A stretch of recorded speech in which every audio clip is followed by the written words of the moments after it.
বন্ধুরা, শুভ বিকেল। তোমরা সবাই কেমন আছো? আশা করি সবাই খুব খুব খুব ভালো আছো। তো এই যে দেখো, আমরা বিকেলবেলা টাইম পাস করার জন্য সবাই মিলে পাথর খেলছি। এই ছোটবেলায় খুব খেলতাম, এখন আর সময় কাটছে না, তাই পাথর খেলছি। দেখি দেখি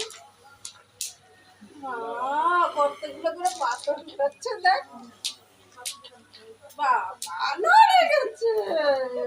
এই দুটো আবার দিলি না কেন? হ্যাঁ, এই যে এখন আমি খেলবো, দেখো কতক্ষণ খেলতে পারি।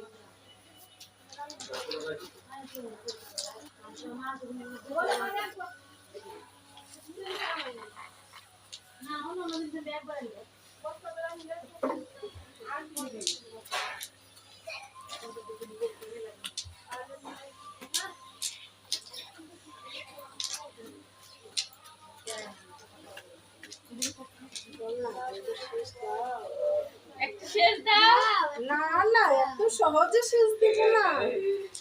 শেষ দেওয়ার জন্য খেলতে নেমেছি। কারা কারা এভাবে পাথর খেললেও আমাকে কমেন্ট করে জানিয়ে।